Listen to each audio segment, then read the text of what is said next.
Hello दोस्तों, इस video में हम लोग आज डिस्काउंट अर्थात बट्टा से संबंधित वैसे प्रश्न जो खास तौर पे आपके रेलवे के सभी प्रकार के एग्जामों में पूछे जाते हैं, उन प्रश्नों को आज हम लोग सॉल्व करेंगे और मात्र कम से कम समय में इन प्रश्नों को हम लोग सॉल्व करने के लिए सीखेंगे और आने वाले जो आगामी एग्जाम है उसमें हम इन प्रश्नों को सही करके आएंगे। तो चलिए दोस्तों, बस आप लोग मेरे साथ बने रहें इस वीडियो में और आपको हम सिखाने की पूरी कोशिश करेंगे। जो बच्चे को कभी मैथ में हमेशा दिक्कत होता है, कभी मैथ नहीं पढ़ने की कोशिश किए हैं, उन बच्चों को भी हम मैथ पढ़ाने की चाहत रखते हैं और सिखाने की चाहत रखते हैं। पढ़ाने के लिए तो हर कोई पढ़ाता, लेकिन सिखाना एक बहुत बड़ी क्या हो जाती है, बात हो जाती है। तो हम मेरी पूरी कोशिश रहता सिखाने का, ठीक है। बस आप मेरे साथ बने रहें। चलिए, हमारा पहला प्रश्न कहता है कि एक वस्तु जिसका अंकित मूल्य 1800 रुपया है। ये डिस्काउंट से जुड़े चैप्टर है दोस्तों। तो डिस्काउंट में अंकित मूल्य, डिस्काउंट, परसेंटेज, ये सब सारे कवर होने वाला है। तो एक वस्तु जिसका अंकित मूल्य 1800 रुपया है को 1476 रुपया में बेचा जाता है। छूट का प्रतिशत क्या है? आपके पास चार ऑप्शन है। इन चार ऑप्शन में से ही एक करेक्ट ऑप्शन आपका आंसर होने वाला है। अगर आपको आता है तो सॉल्व करके जल्दी से आप मेरे कमेंट बॉक्स में उसका आंसर बताएं। क्या प्रश्न है दोस्तों? अगर इसे सॉल्व करने की बात है तो कैसे सॉल्व करेंगे? कहता है एक वस्तु जिसका अंकित मूल्य 1800 रुपया है। यानी अंकित मूल्य कहने का मतलब होता है कि किसी वस्तु पे, मान लिया कि ये हमारे पास एक कोई वस्तु है, जैसे ये हमने माइक खरीदा था बोया कंपनी का। तो ये माइक का, मान लिया कि माइक के ऊपर जो दाम लिखा हुआ रहता है, जो भी एमआरपी होता है, जैसे यहाँ पे कहीं पे लिखा हुआ होगा, इसमें अभी फिलहाल दिखाई नहीं दे रहा, लेकिन कहने का मतलब होता है कि हर वस्तु के ऊपर एमआरपी, मान लिया कि यहाँ पे हम लिख दें इसको 1200 रुपया, ठीक है। मान लिया कि इसका एमआरपी 1200 रुपया है। तो जो वस्तु के ऊपर जितना दाम लिखा हो रहता है, जो प्राइस होता है, एमआरपी जो होता है, उसको बोलते हैं अंकित मूल्य, ठीक है। अंकित मूल्य वस्तु का ये होता है।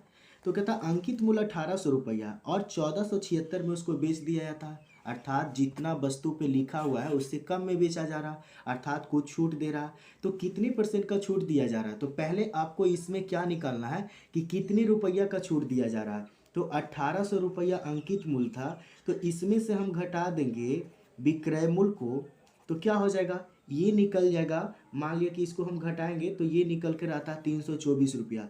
अर्थात ये 324 जो रुपया या आया, ये क्या आया, ये छूट आया। लेकिन हमको रुपया नहीं पूछ रहा, आपको पूछ रहा कितना परसेंट का डिस्काउंट दिया गया। तो 324 रुपया छूट मिला, कितने रुपये में, 1800 रुपये में। इसी का परसेंटेज आप निकाल दोगे तो जो आंसर आएगा वही आपका आंसर हो जाएगा। ये 18 का वर्ग होता है 324, यानी 18% जो है इसका करेक्ट आंसर है। ऑप्शन नंबर डी सही है। आया समझ में कि नहीं आया? बिल्कुल आया होगा। तो चलिए आगे के प्रश्नों की ओर हम लोग आते हैं। और एक बात और दोस्तों, अगर आपको किसी भी प्रश्न में कोई संदेह है, आप बेझिझक आप हमारे कमेंट बॉक्स में लिख कर डालें कि सर जी, ये प्रश्न में हमें कन्फ्यूजन है, इसके ऊपर एक और वीडियो लाएं। हम जरूर लाएंगे, उसे पूरी तरीके से सिखाने की कोशिश करेंगे। चलिए अगले प्रश्न हमारा क्या कहता है। हमारा अगला प्रश्न है दोस्तों, इसकी ओर जरा आते हैं। देखिए हमारा सेकंड नंबर जो प्रश्न है, कहता है किसी कमीज का मूल्य 15% की छूट देने के बाद 119 रुपया है। तो छूट के पहले कमीज का अंकित मूल्य क्या था?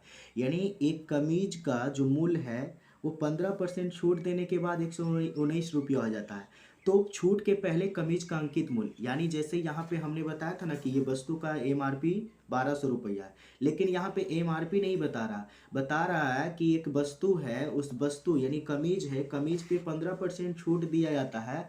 तो छूट देने के बाद जब उसको बेचता है तो 119 रुपया उसका विक्रय मूल्य होता है। तो छूट के पहले उसका अंकित मूल्य क्या था, यानी वस्तु के ऊपर जो लिखा हुआ दाम है वो दाम कितना था। तो ये आपको निकालना, अर्थात ये जो 15% छूट दिया गया, तो इससे इसका जो विक्रय मूल्य हो गया 119 रुपया। अर्थात 15% इक्वल टू कितना, 119। तो 1% इक्वल टू कितना हो जाएगा, 119 बटा में क्या हो जाएगा दोस्तों, 15 हो जाए, सॉरी 15% छूट दिया है ना, तो 85, 100 में से 15 को घटा देंगे तो कितना हो जाएगा 85। तो 85% इक्वल टू 119 रुपया, अर्थात 15% छूट दिया तो बेचा कितना परसेंट में, 85% में बेचा। तो बेचने वाला दाम दिया गया 119, अर्थात 85% इक्वल टू 119। तो 1% इक्वल टू 119 बट्टा में 85। आपको पूछ क्या रहा, कमीज का अंकित मूल्य यानी पूरा कितना दाम लिखा हुआ था, अर्थात 100% इसका पूछा जा रहा। तो 100% इक्वल टू कितना हो जाएगा 119, अब बट्टा में 85 या गुना में कर देंगे 100। हो जाएगा कि नहीं हो जाएगा। जब इसे आप सॉल्व करेंगे तो कितना आ जाएगा दोस्तों, यहाँ पे देखिए ये कट जाएगा 17 पचे 85, और ये होता है कितना 20 पचे के 100। ये होता है कितना दोस्तों 70 सत्ते 19 से, अर्थात 7 बार में जब 20 का गुना 7 में जाएगा कितना हो जाएगा 140 रुपया। कितना हो जाएगा दोस्तों 140 रुपया। आपका ऑप्शन नंबर जो बी है वो यहाँ पे देखिए 140 रुपया है। Option number B is correct answer. ठीक है, तो उम्मीद है कि आप लोग ये भी प्रश्न को सीख गए होंगे। चलिए हमारा अगला प्रश्न क्या कहता है। देखिए अगला प्रश्न है जो काफी इंपॉर्टेंट प्रश्न है। ये इस प्रकार का प्रश्न आपके रेलवे के एग्जामों में एक ना एक प्रश्न जरूर बनता है। क्या प्रश्न है, कहता है निम्नलिखित क्रमवार बट्टों की श्रेणियों में कौन सी श्रेणी एक ग्राहक के लिए सबसे अच्छी है। यहाँ पे प्रश्न आ रहा है ग्राहक के लिए। इस टाइप का जो प्रश्न होता है वो दो तरीके से होता है, एक होता है ग्राहक के लिए और दूसरा क्वेश्चन आ सकता है दुकानदार के लिए। यानी इनमें से जो 4 ऑप्शन दिया गया, इन 4 ऑप्शन में से जो छूट दिया गया है, ये जो छूट है कौन सा छूट है, यानी ऑप्शन नंबर कौन सा है जो ग्राहक के लिए सबसे अच्छा है और दुकानदार के लिए सबसे अच्छा है। ठीक है, तो ग्राहक के लिए जितना ज़्यादा ग्राहक को छूट मिलेगा उतना ज़्यादा अच्छा रहेगा, और दुकानदार जितना कम छूट देगा दुकानदार को उतना ज़्यादा फायदा होगा। अर्थात यहाँ पे हमें पूछा जा रहा है ग्राहक के लिए, तो आपको देखना है कि सबसे ज़्यादा छूट किस में दिया जा रहा है। तो कितना बच्चे क्या करते हैं, इस सभी को जोड़ लेता है और जोड़ के जो सबसे बड़ा आता है उसको आंसर बता देता है, जो कि सरासर गलत है। हम भी यहाँ पे जोड़ेंगे, लेकिन जोड़ने का हमारा कुछ और मकसद है। जैसे इसको बनाने का तरीका कि पहले आप सबको जोड़ ले, 30 20 50, 50 और 10 कितना हो गया, ये आ गया 60%। ठीक है, इसको जोड़ेंगे 25 और 20 45, 45 और 15 कितना हो गया 60%। ये हो गया 30 10 40, 10 50, 5 55%। ये हो गया 25 और 15 कितना हो गया दोस्तों 40 हो गया, 40 और 10 50%। यानी कि यहाँ पे अब जब क्या, अब सभी बच्चे क्या करते हैं जोड़ के सबसे बड़ा परसेंटेज आया वही आंसर कर देता। लेकिन यहाँ पे एक रहेगा तो हो सकता है, लेकिन यहाँ पे 2 2 60 आ रहा, तो क्या ये दोनों इसका आंसर है, बिल्कुल नहीं। इसका कोई ना कोई तो एक ही आंसर है, क्योंकि अगर दोनों आंसर होता तो आपके पास एक ऐसा ऑप्शन होता जिसमें लिखा हो रहता कि ए और बी दोनों, या फिर इनमें से कोई नहीं, या फिर इनमें से सभी, या फिर इनमें से दोनों, ए और बी दोनों। ठीक है, इस प्रकार का ऑप्शन आता है, लेकिन ऐसा तो कोई ऑप्शन है नहीं, तो ये तो फिक्स हो गया कि इनमें से कोई एक ही ऑप्शन सही है। अब यहाँ पे देखिए एक तरीका कि ये तो 55% है, ये तो 50% है, इससे ज़्यादा ये दोनों, तो जाहिर सी बात है तो इसका आंसर होगा नहीं, क्योंकि जितना ज़्यादा ग्राहक को छूट दिया जाएगा ग्राहक के लिए उतना अच्छी होगी। तो यहाँ पे प्रश्न पूछा जा रहा है ग्राहक के लिए सबसे अच्छी, तो सबसे अच्छी तो यही दोनों है। अब ये दोनों को चेक करना कि ये दोनों में से कौन सा हमारा आंसर होने वाला है। तो यहाँ पे देखिए अगर यहाँ पे 30% है तो 30% छूट है, तो किस में से 30% छूट है, 100 का 30%, तो 100 का 30% छूट अर्थात कितना परसेंट 70%। उसी तरीके से 20% अर्थात 80 बटा में 100 हो जाएगा, 10% अर्थात 90 बटा में 100 हो जाएगा। ठीक है, यहाँ से 100 से 100 क्या हो गया कैंसिल, 1 0 1 0 1 0 1 0 1 0 1 0। जब आप सॉल्व करोगे तो ये कितना आ जाएगा 50.40 रुपया, अर्थात इतना रुपया इसमें छूट मिला। अर्थात छूट नहीं मिला, ये तो हम तो छूट को घटा दे, इतना रुपया में दुकानदार को वस्तु, ये ग्राहक को वस्तु मिल रहा, यानी कोई ग्राहक को इतना रुपया में वस्तु मिल रहा। अब इसको चेक करते हैं, इसको जब हम करेंगे तो यहाँ पे कितना हो जाएगा 100 हो जाएगा, 25% का छूट है तो 75% हो जाएगा, 20% का है तो 80% हो जाएगा। 15% का है तो 75% हो जाएगा। 100 से 100 कैंसिल हो गया।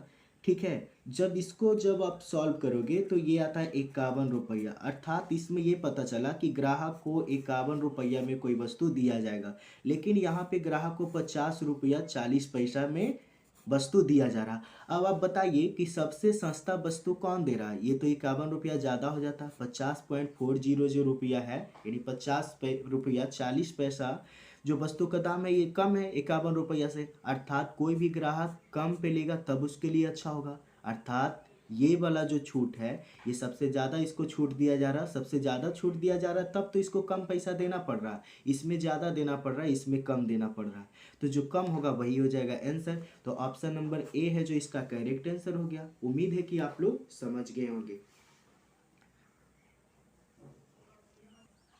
देखिए हमारा अगला प्रश्न है, कहता एक दुकानदार अपने माल का दाम 60% अधिक रखकर 25% छूट देता है। यदि क्रय मूल्य 1600 रुपया हो तो विक्रय मूल्य क्या होगा? ये प्रश्न बहुत इजी है दोस्तों, लेकिन आपको बस तरीका पता होना चाहिए, सही तरीका पता होना चाहिए बनाने का। ठीक है, प्रश्न सभी इजी होता है लेकिन उसका सही तरीका पता होना चाहिए। और सिर्फ तरीका पता होने से नहीं होगा, आपको बनाने भी आना चाहिए, सॉल्व भी करने आना चाहिए। तो हमारी पूरी कोशिश रहता है कि आपको हम गणित पढ़ाएं नहीं बल्कि गणित हम सिखाएं। ठीक है, तो 4 नंबर हमारा प्रश्न क्या बनेगा, कैसे बनेगा? कह रहा विक्रय मूल्य 1600 रुपया है, तो 1600 रुपया है। पहले क्या कर रहा था कि अपने माल का दाम 60% अधिक रखता है, तो 60% अधिक रखेगा तो परसेंटेज का वैल्यू 100 होता है। 100 में 60% अधिक तो यानी 160 बटा में कितना हो जाएगा दोस्तों? 100 हो जाएगा। अर्थात ये कितना हो जाएगा? 0000। जब आप सॉल्व करोगे तो ये आ जाएगा 2560। तो 2560, अब कहता 25%, इतना इसका क्या हो गया? अंकित मूल्य हो गया। अब कहता कि 25% छूट देता है, तो 25% छूट देगा तो इतना अंकित मूल्य का 25% छूट देगा, तो 25% छूट कर दीजिए। यहाँ से देखिए ये कितना हो जाएगा?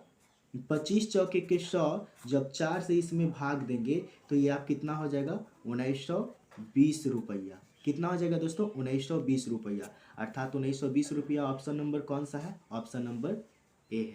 तो उम्मीद है कि ये भी प्रश्न आप लोग सीख गए होंगे। चलिए हमारा अगला प्रश्न क्या है?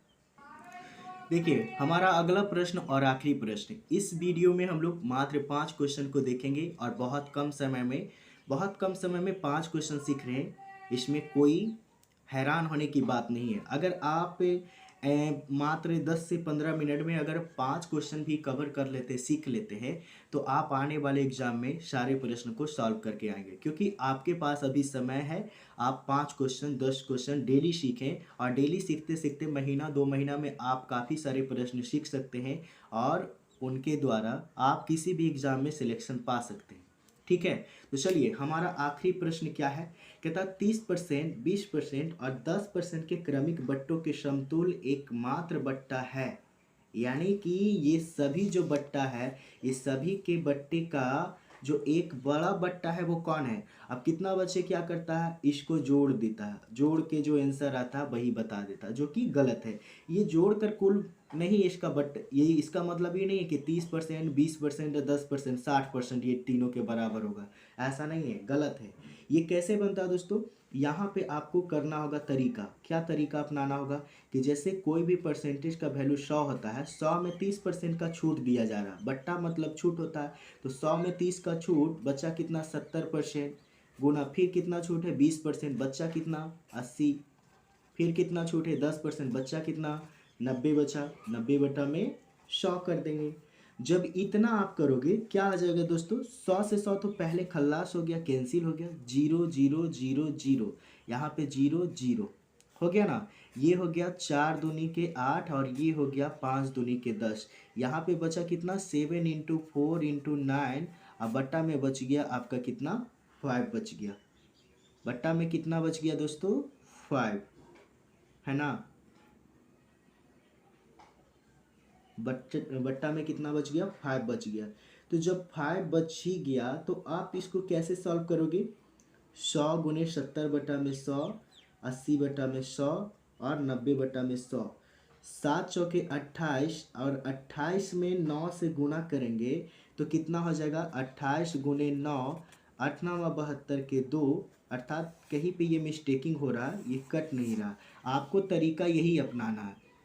आपको क्या तरीका अपनाना, यही तरीका अपनाना है कि 100 गुना में कर देना है आपको 70/100 और गुने 80/100 और गुने 90/100। यहाँ से देखिए ये 100 ये 100 एक गुना में एक भागा में कैंसिल हो गया, बच गया आपका कितना 70। नीचे में नहीं कुछ है, इसको रहने दीजिए। 80/100 और गुना में 90 में कितना हो गया दोस्तों 100 हो गया। यहाँ से आप देखिए 1 0 1 0 1 0 1 0, उसके बाद 1 0 1 0। अच्छा यहीं पे गड़बड़ हो रहा था। यहाँ पे 7 × 8 × 9 अब बट्टा में 10 बचाना, ये हम इसको समझें कि खल्लास हो गया। 10 बच रहा था, 5 नहीं 10 बच रहा था। तो जब 10 बच रहा था, इसको जब आप कैलकुलेशन करोगे तो 504/10 आता है, अर्थात 50.4। 50.4 जो आया ये, यानी 50.4 कहने का मतलब 50 रुपया 40 पैसा जो है वो वस्तु इस छूट के बराबर आया। तो ये तो मतलब हुआ इस छूट के बराबर वैल्यू हुआ, इसमें से इतना छूट दिया गया। तो कहता है इसका समतुल एकमात्र बट्टा, इसके बराबर जो बट्टा है वो कितना हो जाएगा। तो टोटल जो प्रतिशत होता है वो होता है 100। 100 रुपया में से टोटल रुपया 100 होता है, 100 रुपया में से इतने का छूट दिया गया तो कितना में वस्तु मिला। तो 100 में से इतना को जब हम घटा देंगे तो 100 में से इतना को घटाएंगे तो कितना आ जाएगा आंसर दोस्तों। आपका आंसर आ जाएगा 49.60, अर्थात 49 रुपया 60 पैसा है जो करेक्ट आंसर है। आपका ऑप्शन नंबर जो बी है, यहाँ पे देखिए 49.60%। तो इस वीडियो में दोस्तों यही तक। फिर हमारा जो अगला वीडियो आएगा उसमें हम लोग अगले टाइप का जो प्रश्न होता है, किसी अदर टॉपिक का प्रश्न को लेकर हाजिर होंगे। और इसी प्रकार हमारी पूरी कोशिश रहेगा आप लोगों को गणित सिखाने का, ना कि गणित पढ़ाने का। पढ़ाता तो हर कोई है, लेकिन मास्टर वही है जो बच्चे को सिखा दे, और ऐसे बच्चे जो कमज़ोर से कमज़ोर बच्चे को सिखा दे। क्योंकि जो ब्रिलियंट बच्चे होते हैं, जो समझदार बच्चे होते हैं, उसको तो हर कोई समझा देता है, एक बच्चा भी उसे पढ़ा देगा, समझ जाएगा। लेकिन एक जो बिल्कुल जो गणित में कमज़ोर बच्चे होते हैं, उन्हें गणित पढ़ाना थोड़ी सी कठिन होता है। जो कि बड़े बड़े टीचर हैं जो नहीं कर पाते हैं, उनको बोरिंग फील होता है। तो हमें कोई भी बोरिंग फील होने की ज़रूरत नहीं है दोस्तों। हमारी यही कोशिश है कि जो बच्चे को मैथ्स नहीं आता है या फिर बिल्कुल कमज़ोर है, उन बच्चों को मैं कम से कम समय में मैथ सिखाऊं, और किसी प्रकार से उनको कम से कम तो इतना मैं ज़रूर सिखा दूं कि उनके एग्ज़ाम में जो आने वाले प्रश्न हैं वो उसे सही करके आए और अपना सिलेक्शन लेकर आए, और कमेंट में बताएं कि सर जी आपके वीडियो के द्वारा हमने सफलता हासिल कर लिया और आज मैं इस पोस्ट पे चयनित हो चुका हूँ। तो चलिए दोस्तों, इसी के साथ अपने भाई को इजाज़त दीजिए ताकि हम फिर से उपस्थित होकर आपके लिए नए टॉपिक लेकर हाजिर हो सकूं। हमारे वीडियो देखने के लिए थैंक यू। अगर आपको हमारा वीडियो पसंद आया, चैनल पे पहली बार जुड़े हैं तो चैनल को सब्सक्राइब करेंगे, और वीडियो को ज़्यादा से ज़्यादा दूसरे बच्चे के पास शेयर करें। वैसे बच्चे जो पढ़ने की चाहत रखते हैं, लेकिन उनके पास जो आर्थिक जो संसाधन है, आर्थिक संसाधन ना होने के कारण, आर्थिक तंगी होने के कारण वो अपने पढ़ाई से वंचित हो चुके हैं, उनके लिए यहाँ पे फ्री ऑफ कॉस्ट शिक्षा देने का काम किया जाता है। तो उन्हें इस बात को ज़रूर सूचना दें, वीडियो को शेयर करके उन्हें बताएं कि इस जो चैनल है, इस चैनल पे प्रतिदिन मैथ्स इजी तरीके से सिखाया जाता है, और इसके लिए कोई शुल्क देने की आवश्यकता नहीं है, और कम से कम समय में। चलिए, हमारे वीडियो देखने के लिए थैंक यू।